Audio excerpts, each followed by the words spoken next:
Good evening, everyone. My name is Anita Au, and I'm a Senior Regional Planner at SCAG, and I will be facilitating today's meeting along with my colleague, Annalie Ekman.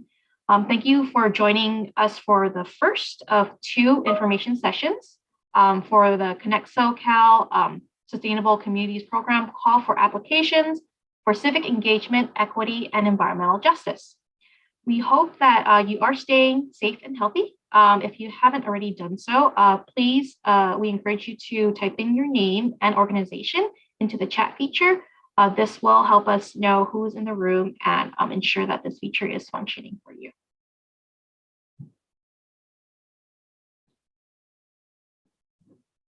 And now I will hand it off to my colleague, Annalie. Thanks, Anita. Now on the slide before you, you'll see a handful of meeting logistics items. This meeting is anticipated to take approximately 1.5 hours. And we ask that you please take care to mute your mic when you are not speaking. If you have a question at any point in the session, please type it in the chat box. We will also have a Q&A after the presentation. If you think of something later, you can reach out to Anita Au directly. Her email is on the slide and will be sent out along with this presentation to those who registered to participate in today's meeting.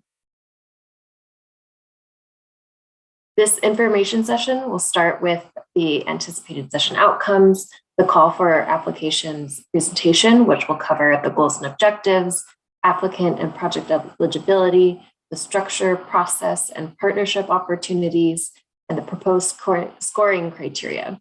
We will wrap up with a Q&A session. Now I'd like to go over the intended outcomes for this session.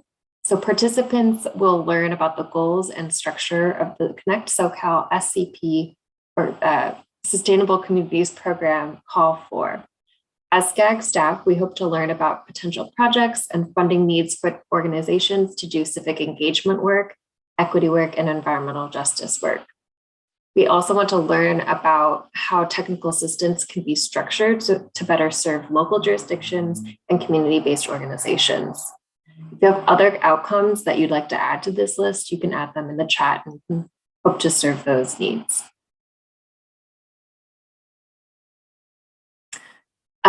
We'd love to also take the opportunity of being convened in this space to get to know who is here, what type of projects you are interested in pursuing through this call for applications, and what relationships or connections might help you achieve those goals. As we go through the presentation and you learn more about the structure of this opportunity, I invite you to introduce yourselves on the Jamboard linked in the chat, or going to be linked in the chat. In the Jamboard, you'll be prompted to add a sticky note with your name, organization or jurisdiction, county, the project type you might be interested in, and the kind of partnership you might be looking for. We'd love to help facilitate connections between you and other folks working in similar regions on similar projects, or even with people who could be potential partners in this call for application. This information will be shared with others, and we'll use your name to look up the contact information. So please only add your contact to the Jamboard if you're comfortable with that information being shared. So I think the link is now in the chat, and I'll hand it over to Alina to provide a demonstration of the Jamboard. Sorry. Hi, all. I'm going to share my screen and do a short demo of this Jamboard. And I know you're all introducing yourselves in the chat currently, but I invite you to also add a sticky and introduce yourself on this Jamboard so that we can hopefully share this information with other participants on the line and for next week's session as well, as we will try to facilitate some strategic connections with other participants. So on your sticky note, you can add your name, the organization or jurisdiction that you are part of, the county you are located in or work primarily in, the project type you may be interested in, and this may become clearer for you as we continue the presentation and learn more about this call for applications. So yeah, keep this Jamboard open as you think of ideas. And we're also interested in learning about the kinds of partnerships that you may be looking for. So maybe an example here will be helpful. So I've added a couple of examples. The first one, so name, if you're part of a local community-based organization, Riverside County, interested in a park space project, looking to connect with the county public works.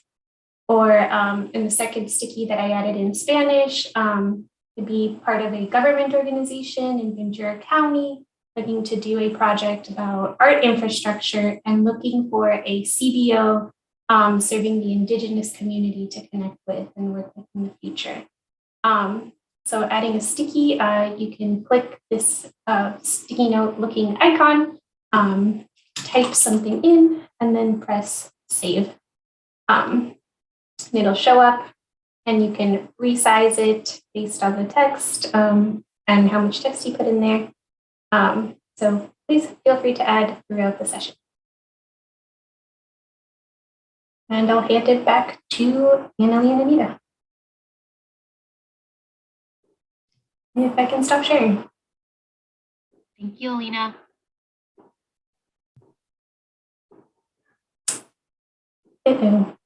I'm not sure how to stop sharing this. Thank you. Now, just waiting for the presentation to go back on, and then we can move forward.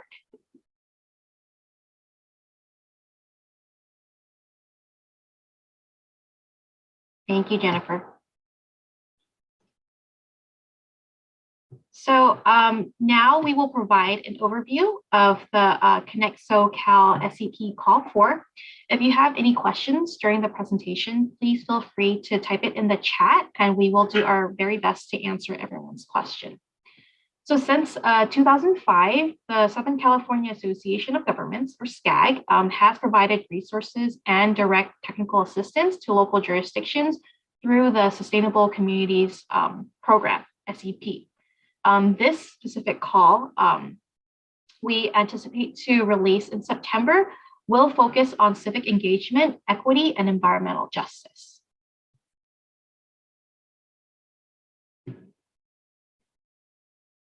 So SCAG's Sustainable Communities Program aims to provide needed assistance to local jurisdictions, promote, address, and ensure equity in the region, encourage strategies to reduce vehicle miles traveled and greenhouse gas emissions, implement strategies in our long-range transportation plan and support key connections within the plan, support regional resiliency, and increase funding in the region.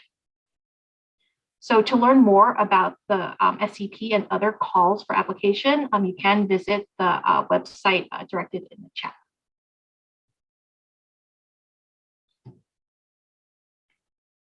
So for this specific call, we have three main objectives. The first is to support the development of plans to close the racial equity gap. We also want this call to support a range of eligible land use and transportation activities. And lastly, we want to prioritize efforts that benefit communities of concern and SB 535 disadvantaged communities.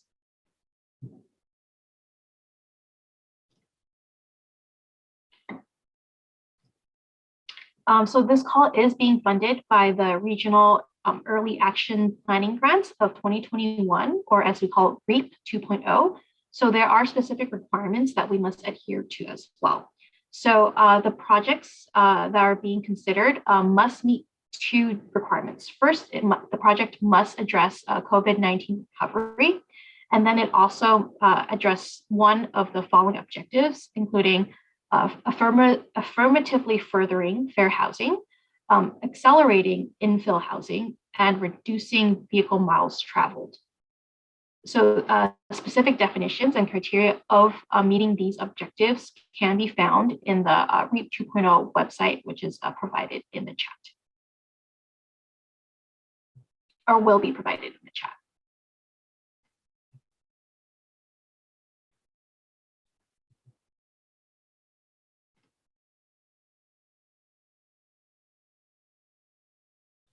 So as we mentioned, one of the SCP call for objectives is to include a range of eligible land use and transportation activities. If you attended our previous listening sessions last July, we had 10 different project types.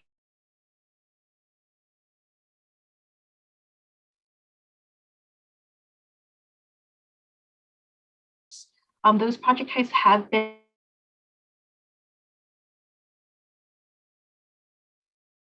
further refined into 3 buckets.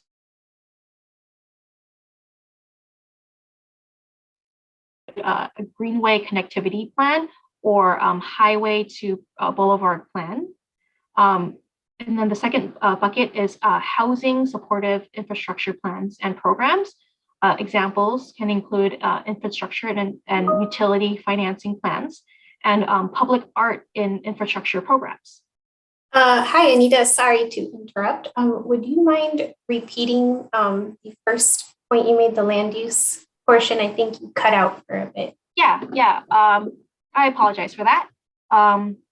Hopefully I will, you will continue to hear me. But so we have 3 different buckets of projects that we can, that you can apply for. The first is the land use and transportation strategies to increase accessibility, resiliency, and safety. And examples include greenway connectivity plans or highway to boulevard plans. And then the second bucket is housing supportive infrastructure plans and programs. Some examples can include infrastructure and utility financing plans and public art in infrastructure programs. And the last bucket would be planning, convenings, and community engagement strategies. And examples can include community advocacy and storytelling and resiliency toolkits. Of course, we should note that applicants may apply to one or more of these SCP project categories. So it does not have to be just one, it could be spanning different buckets. And please tell me if I am breaking up again. Thank you.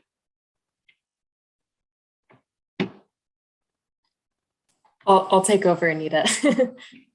This call for applications includes a co-applicant structure. So eligible agency applicants include, but are not limited to, local or regional agencies, transit agencies or districts, county transportation agencies, natural resources or public land agencies, county public health agencies, housing authorities, special districts, school districts, and tribal governments.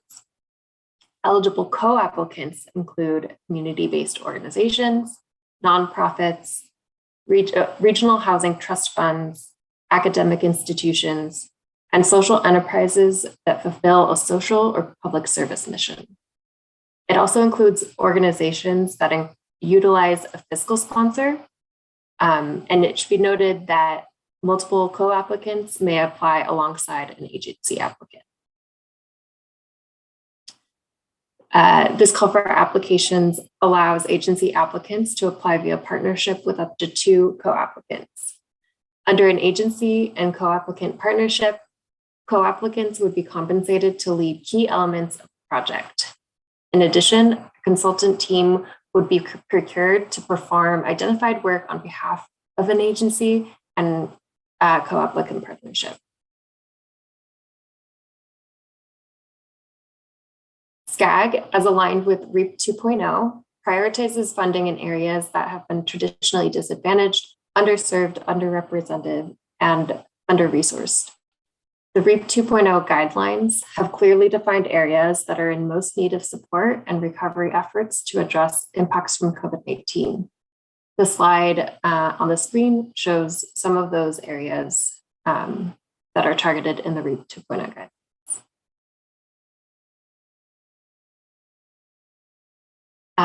This slide shows proposed application and evaluation process. We're currently in the first box where SCAG is developing the program guidelines with regional partners to shape eligible project types to ensure alignment with community need. Once the guidelines are released, applicants will be encouraged to submit proposals. And to facilitate application development, SCAG staff will be available during office hours and hold webinars to assist the proposal development. Finally, proposals will be evaluated on a set of predetermined criteria, co-developed with SCAG staff, regional partners, and stakeholders. And there are currently 4 areas of proposed scoring criteria, including project need and benefit to priority populations, project design and outcomes, local partnerships, and inclusive and equitable engagement. We also want to clarify that one application is recommended, but applicants may submit multiple applications. And I will hand it over to Anita and Ryan. Thank you, Annalie. So we've just concluded the presentation portion of this information session. So now we'll open up the Q&A session. We have been logging in questions in the chat, but currently I think there aren't any questions right now. So if you have a question, please raise your hand and we can answer your question.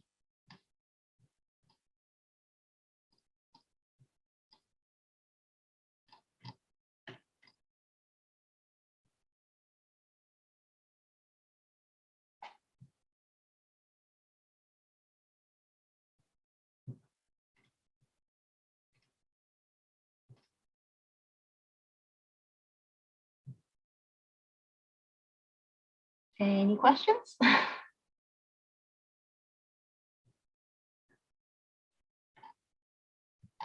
have a question.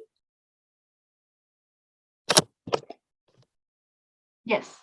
Hi, Maribel Nunez with Inland Equity Community Land Trust. I wanted to ask, is there a government agency that we're not able to work with, just to get more clarity about the cross-sector, I guess, collaboration that one would be with? So I think the question is, are there government agencies that you are not allowed to work with? Yes, for this grant, yeah.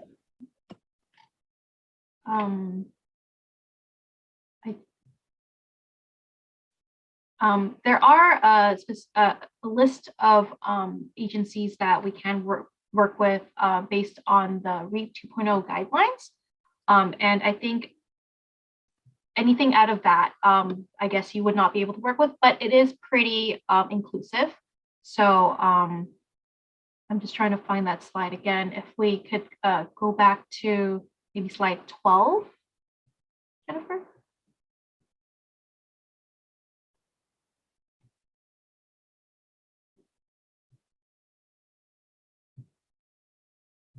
Or, I mean, thank you.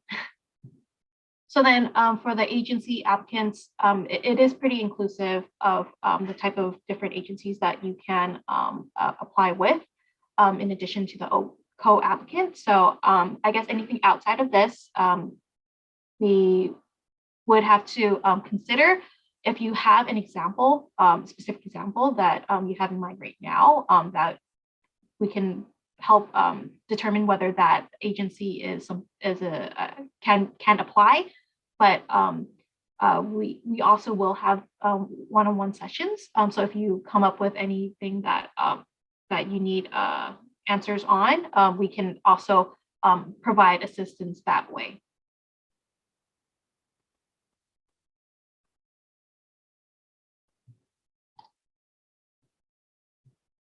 Does that answer your question?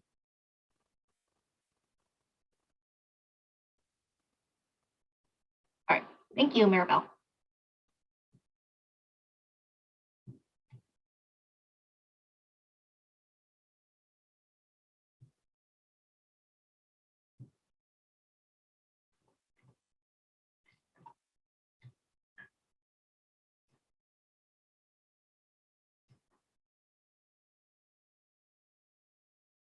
Oh, Caesar, you have your hand raised. Yes, hi, thank you. Just a quick clarification on that last slide. Was that an example or is that the order it needs to be going? I saw that there was a county or a city or an agency, and then a co-applicant could be the nonprofits or CBOs. Could that be reversed, or who needs to initiate the application, I guess is what I'm trying to figure out. Yeah, so the agency applicant needs to initiate, but they can work with a CBO or nonprofit or a social enterprise that fulfills a social or public service mission in conjunction to apply for this grant. But it will have to come from an agency applicant, which is listed in the slide above. Great. Okay. Thank you for that clarification.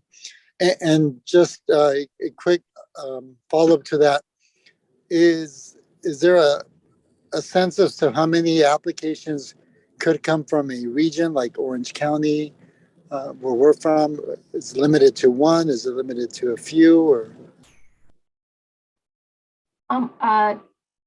Julia, do you think you can jump in to answer that question? Sure. No limitation. If you're curious, like historically across SCP calls for proposals, how many applications there have been by county, we'd be happy to provide that as sort of a framework, if helpful. I think across the first 3 calls, we had perhaps 80, I think it was close to 86 applications, and we've funded 44 projects. And that was across all 6 counties. And for this, you know, our goal truly is to fund projects from all 6 counties again, but no limitation on the number per county that would be submitted. Am I understanding your question correctly? yeah, so just to follow up to clarify. Sure. So would you expect you're going to be funding 5 projects, 10 projects per region, or has that not been decided?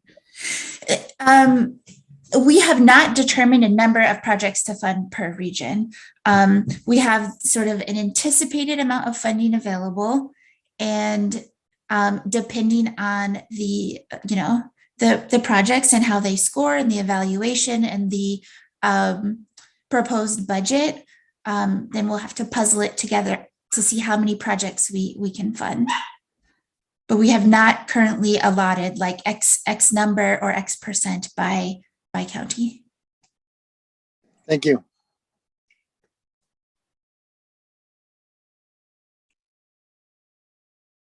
And I just want to also reiterate that we do have targeted areas based on the READ 2.0 guidelines where we will be prioritizing funding in those areas. And that is on slide 14. We will be providing this presentation to all registrants for this information session. So you can also go back to that slide to see what areas are prioritized.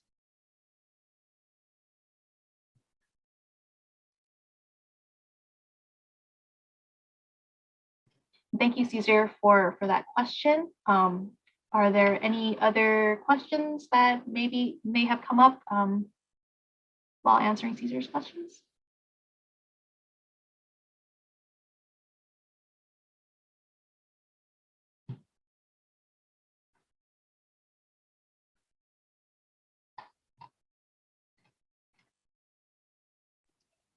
Nope. All right. Well, we have allocated about 20 minutes to the Q&A session. Anita, oh. I'm actually seeing Cesar's hand up again. Oh, okay, great. Go ahead, Cesar. Oh, yeah, thank you. Just wanted to ask a further question on clarifying when you talk about land use in the slides, is there a definition for that, or what is the expectation that will be worked on?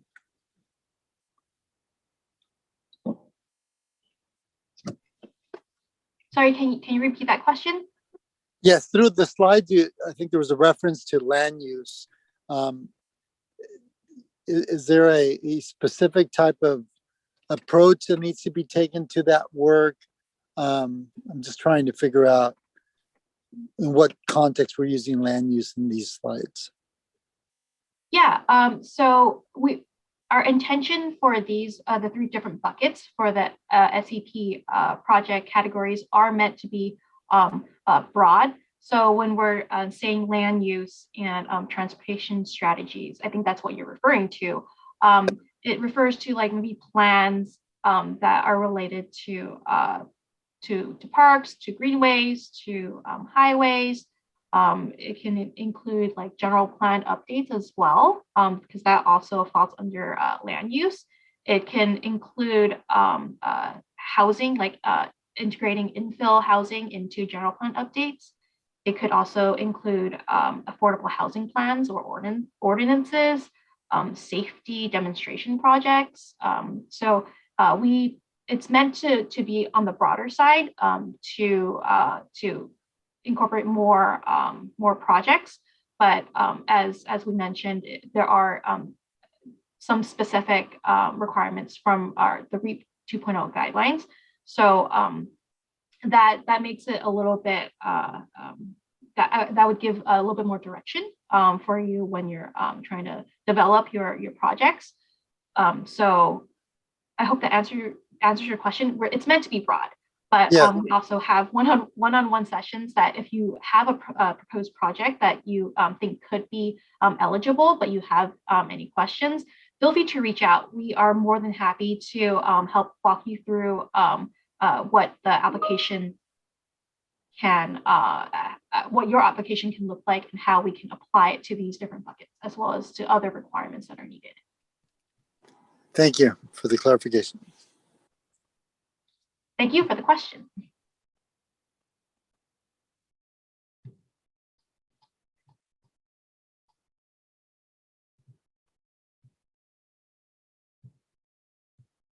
Are there, Emily.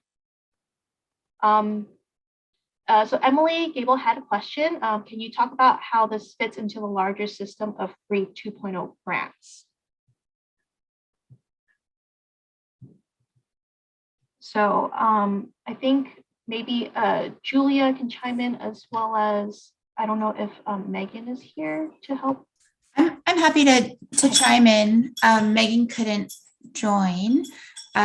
Megan is really our liaison and has her ear to the ground with the larger REAP 2.0 efforts.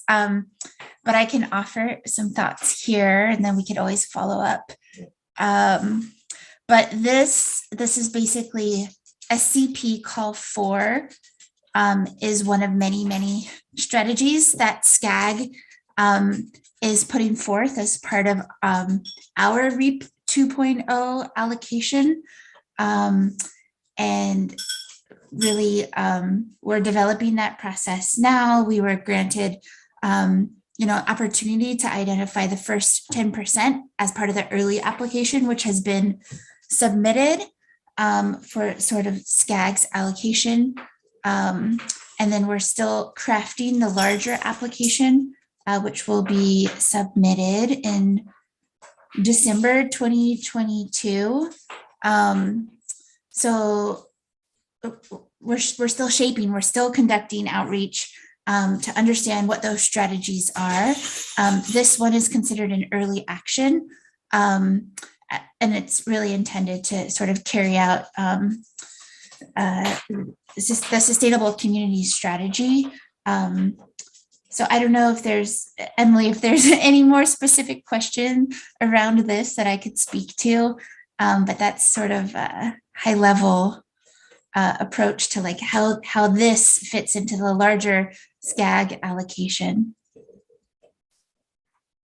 Thanks, Julia. That's really helpful. I'm not the City of LA's lead on kind of all of our REAP work, and so I'm just trying to wrap my head around how this piece fits in. So I appreciate that. Thank you.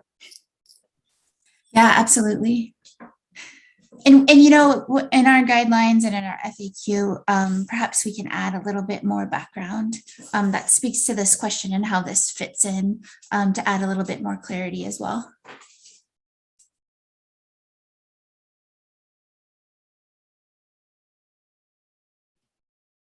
Thank you, Julia, and thank you, Emily, for that question. It looks like we have another question from Jack. Hello, thank you. Let me see if I understand this. So right now, this is kind of like you're receiving public comments, guidance, ideas on how to draft the upcoming NOFA that won't be released until sometime later this year, later maybe in December. And would this be like a technical assistance grant like the earlier SCAG REAP round?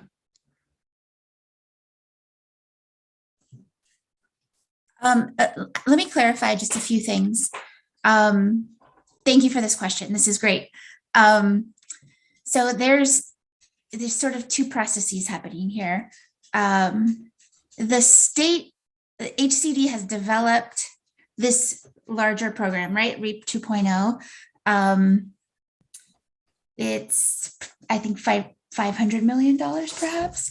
And they are currently developing their guidelines. The draft guidelines have been released. And based on those draft guidelines, we are crafting the SCP Call for program, which is what we've been talking about today.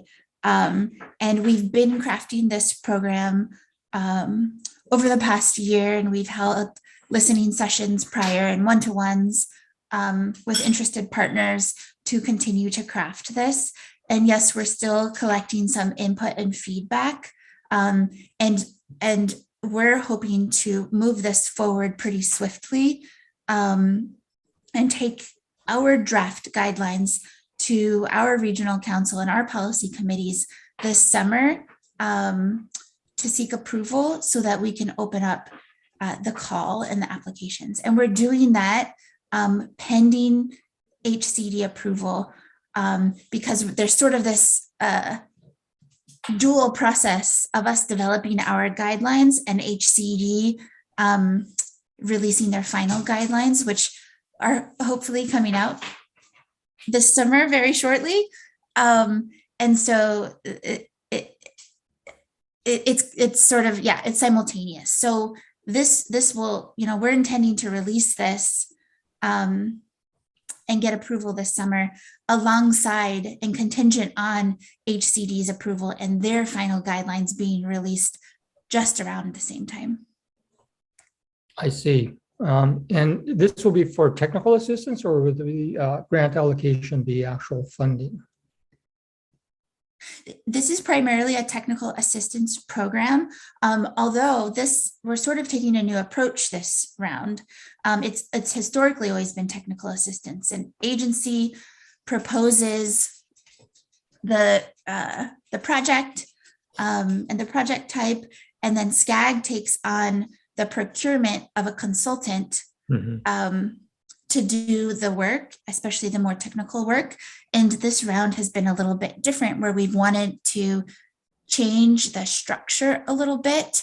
And so with this call, this unique call, yes, it's technical assistance, and we're exploring opportunities to directly fund, if interested, that the agency partner or the CBO to do the work, because we know that that's really important.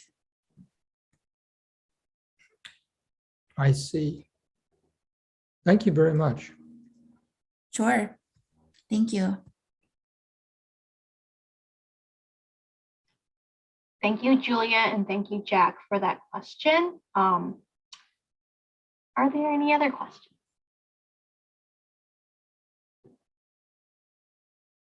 Jack, go ahead.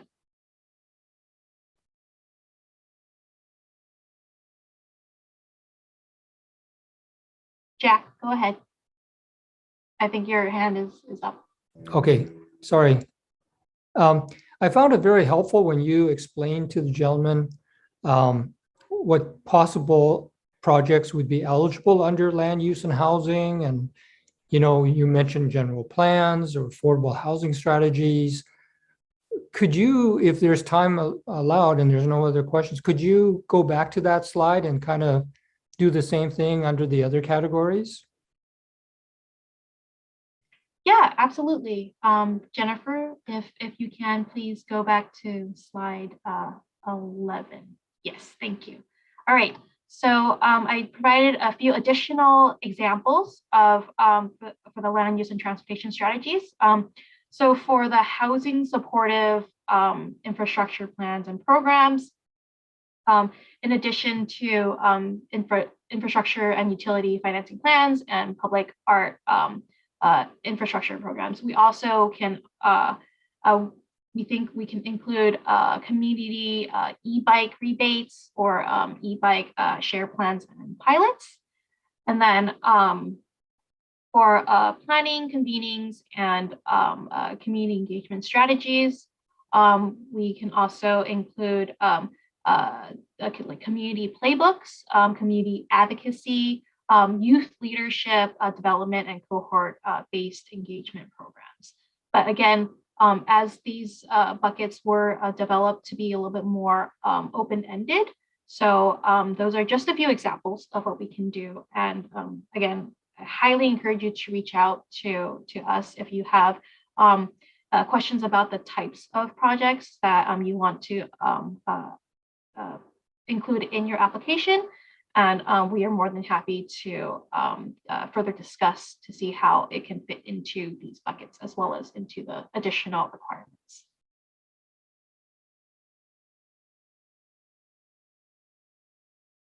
The land use and transportation strategies is like maybe the most broad area, and that's why we provide a lot of examples as opposed to the housing supportive and the planning convenings, which are not as broad, but also I think it would be very interesting to have these. For example, if I could ask then on housing supportive infrastructure, would that include things like broadband, fiber optic lines? It could be like a two-step process. One is analysis and assessment of need and developing a strategy on how to implement broadband for communities. Would that be an eligible activity? I think that does fall under housing supportive and infrastructure. I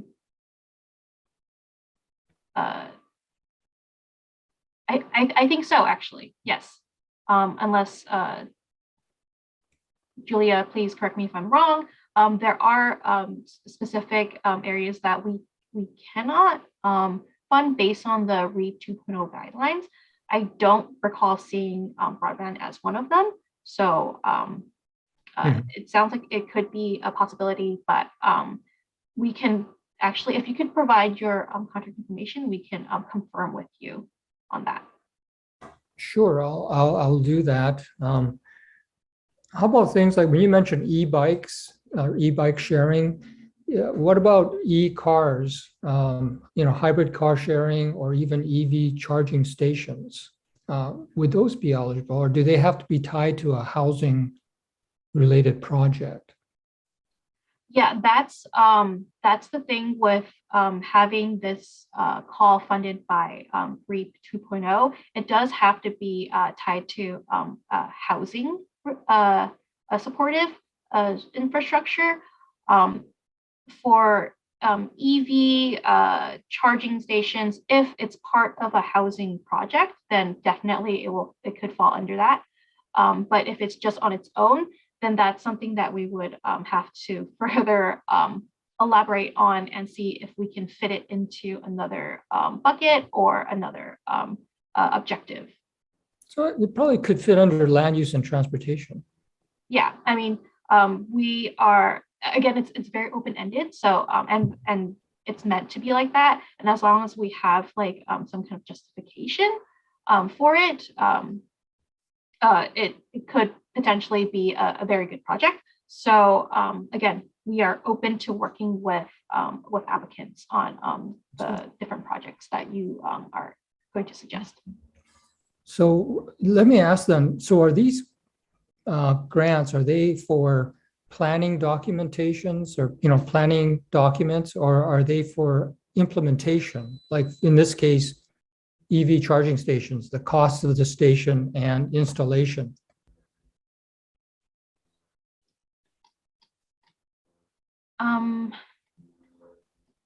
I think it's meant for both. And the main thing for this project is we are focusing on implementing plans or fiscal projects in areas that are prioritized, targeted areas, mostly focusing on like high segregation and poverty, disadvantaged and historically underserved communities. But as you see on the slide here, it does include like plans as well as built projects. That's Would good. Oh, I'm sorry. Go ahead. Julia. I would love to follow up on this question and get some more background. I also would point us back to like, these funds are intended to reduce vehicle miles traveled as one of the objectives. So I'd love to follow up with what that means. And also SCP call 4, this call is not supporting any kind of like capital improvement projects. And so I also, we're mindful of like, what is a plan and implementation, and when does it start to also move into capital improvement, and we're mindful of that.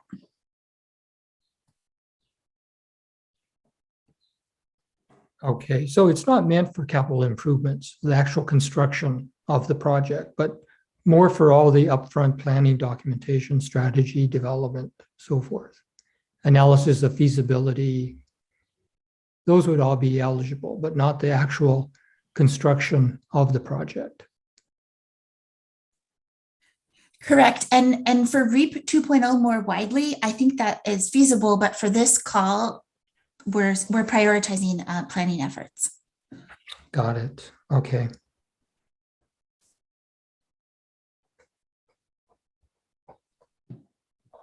Thanks, Julia, and thank you, Jack, for your question. And Julia also provided some additional background on REAP 2.0. So if you are interested, there's a little blurb in the chat for you.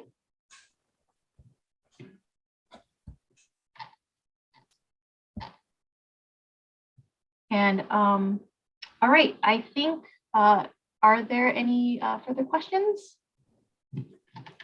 I'm scrolling the attendance of the participants to see. I don't see any more hands raised, and I also don't see anything in the chat.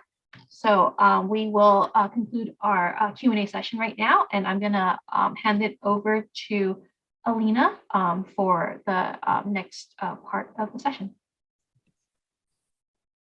Hi, all. Yeah, Jennifer, if you could please bring back the slides. I think we are on slide 18. Thank you all for your questions. And I'm just going to bring us back to the slides to remind everybody to please add your information to the Jamboard now that we've kind of gone through the structure and more information about this call. Yeah, please add to this with your ideas and your information. And thank you to everyone who has already added their information in. This Jamboard is going to remain open for the next couple of weeks in order to also capture information from our next session next week. And it'll be open if you want to refer back to it. We're also gonna send it back out as a resource in our recap email after the second session concludes next week. And I will hand it back to Anita. Thank you, Alina. So now we will be wrapping up the session with a few more slides. So bear with me. We're going to have a high-level timeline as well as next steps. So we have relaunched the Connect SoCal SCP call 4 in April, and we officially kicked off this call with this information session. And then we'll have another information session next week. We'll be releasing the draft guidelines in August, followed by our regional council approval and opening the call in September of this year. So the application development and evaluation process will conclude in winter of 2023, and the project recommendations and awards will be announced in spring of 2023. The schedule is subject to change, but because this is a very high level, it should stick to what we have on the slide right now, or very similar.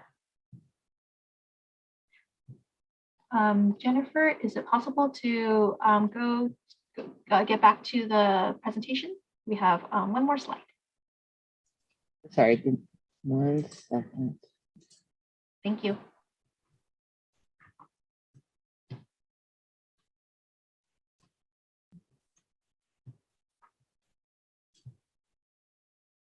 Great, thank you.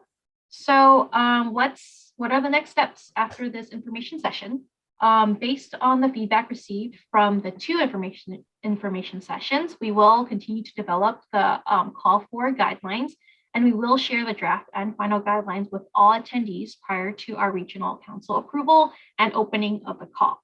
So if you haven't done so already, please subscribe to the SCP updates for more information and for like the release of the guidelines as well as the calls. We will be providing that information through those updates. So with that, I conclude this information session. Thank you so much, everyone, for participating in today's Connect SoCal SCP Call for Information session. As we mentioned, the presentation as well as a summary of the Q&A will be emailed to all registered participants. If you have any further questions or follow-up questions, please feel free to reach out to me or Hannah, who will be facilitating the next information session. Our contact information is provided in this slide, as well as in our post-session email. So with that, again, I want to thank everyone for attending this evening, and I hope you stay safe and healthy. Thank you so much, everyone. Ooh, I think there's one more question in the chat from Stephanie. Anita, would you be able to take that question? Yeah, so Stephanie Taylor said having trouble with Zoom, and will the applications require an agency applicant, or is optional? So the agency applicant is required. The co-applicant is optional.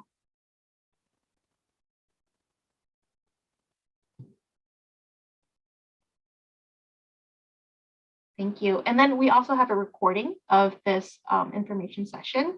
So if you wanted to go back to review the additional points that we talked about, we can provide that recording to you as well as the presentation.